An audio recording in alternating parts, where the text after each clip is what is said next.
Well, what's up again there, guys? Brian here, the 3 Topics Gamer here to give you another episode of my weekly Q&A, top people's questions for answers. It's the questions that have been sent to me over the past week. This episode is pretty normal. I think I got like 7 questions. There was a good number of questions I answered in the comments section, as well as questions I'll be answered here.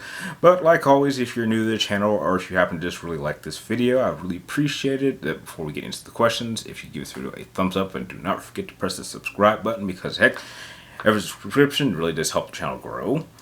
So, starting off with really the first question, because all these guys are regulars, so I don't think I got anybody new. The first one comes from Phantom 6, and you want to know, if I had a chance to gain some new qualifications from subjects, what would I study? I would study war. I'm a big history buff, so... I would study history. I'm a big history buff, and so I think being a historian, I think would be really, really enjoyable. Specifically, anything in World War II. For some reason, I seem to gravitate towards anything that revolves around that general area. It just seems like such a fascinating time to just want to learn more about. So, yeah, that's probably what I would study. Yeah, if I couldn't be in the gaming industry, I would definitely want to be a historian. Next question comes from Brady Burke, and you want to know, what is my favorite Star Wars faction and why? I guess the clones, simply because that was kind of during the era that I grew up in, which was the prequel era, and, you know, the Empire just kind of seemed rather incompetent, and the Rebels just seemed to get really, really lucky, and the CIS is just a bunch of stupid droids. But even though technically the clone army wasn't, I mean, it was an army, but it was kind of an army that was manipulated for a specific purpose. You can't at least deny its effectiveness, its organization, its soldiers, its training, its weapon, its development over 3 years. It was a well-maintained army, and you know, that's probably why it's my favorite faction.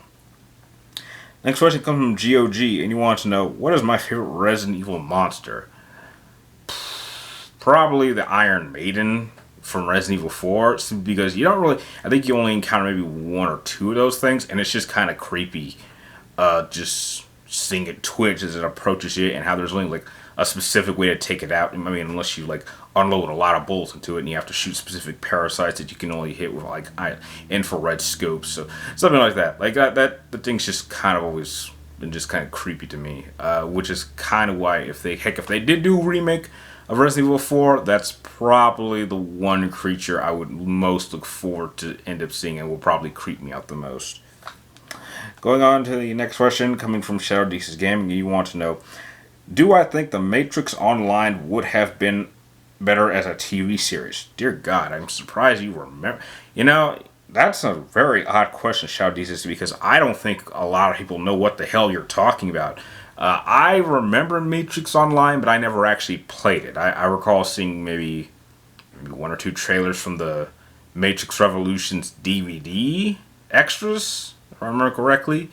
Probably not. I think The Matrix has a specific look, and I don't think you could maintain that for a TV series. I think it would just be too expensive. There's no real way you could water down The Matrix to the point where I think it would live up to the standards of what people would expect from a franchise like that. So no, I don't think it would work as a TV series. And where could you go after that? I mean, I'm trying to figure out how they're continuing that with Matrix 4. So I mean, I don't know how you could continue it. Next question comes from WarWilliams. He wants to know, have I ever watched The Godfather? Yes and no. No, in the sense I do not recall at any point in my life I've ever actually sat down and watched any of the Godfather films from beginning to end.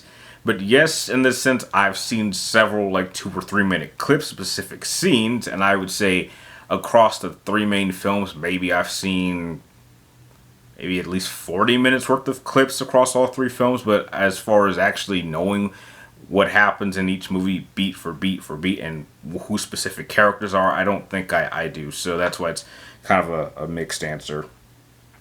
Next question comes from RevelationsTurtle, and you want to know, out of all of the Mass Effect characters, who is the most useless? I don't really recall. No one from 1 was really useless, but I guess Jacob, I suppose. In Mass Effect 2, they don't really. He's just kind of there, but outside of the one, loyalty mission that dealt with his father and finding like the ship that they were like marooned on this like one planet, and they don't really do much with him. He's just kind of one of those characters like had he died or lived, it doesn't really affect anything. I mean, he's like he literally could die during a suicide mission, and you just, I wouldn't really care too much. So yeah. And the last question of the episode comes from King of Heroes 2099, and you want to know: at the end of Devil May Cry 5, do I think that Dante and Virgil have begun to mend and reforge their relationship as brothers? Probably not. They're just stuck in hell. I mean, once they get out of hell and go their own separate ways, I'm sure they'll be going at it. You gotta remember, we don't even know where this like, again, I think I said this in like a question a number of weeks ago. We don't even know what started it. There is no official answer as for what exactly is the problem between these two characters, except the fact that they've just inherited the qualities, or they've kind of inherited the mindset of their own individual parents. And that's not necessarily a bad thing. Like, Dante definitely takes more after his mother, and Virgil takes more after his father. But that's not bad. That's not bad they choose that way. And I guess they're just approaches to things is just different, but I don't think that necessarily makes them two enemies. But heck, we do not know what exactly started this whole thing. So no, I think after, like, dear God, like Dante would have to be in his 40s or like maybe 50s. But after that much time, I think just too much time has passed. I mean, there might be a level of respect, because I think I would say in Virgil's eyes, I think he would openly acknowledge that Dante did become more powerful, and I think he would acknowledge that, he like when they were younger, they wanted the power of Sparta, and now they're at a point in their lives where they're certainly stronger than their father, so they don't need that. They did that on their own. They became stronger than their father on their own. So I don't think he would be driven by the need to want to become like his father, because he's already stronger than his father.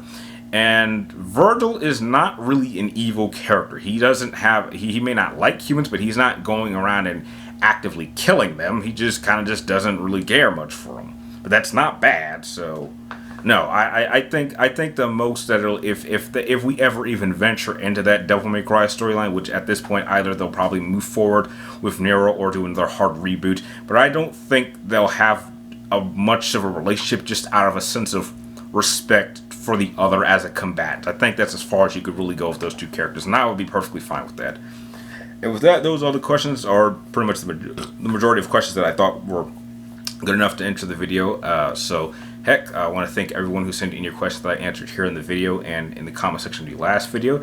Because if any questions you'd like me to answer in next week's episode, be sure to type them in the comments down below. But make sure you get them into me roughly around Wednesday before noon, before I start filming the next episode.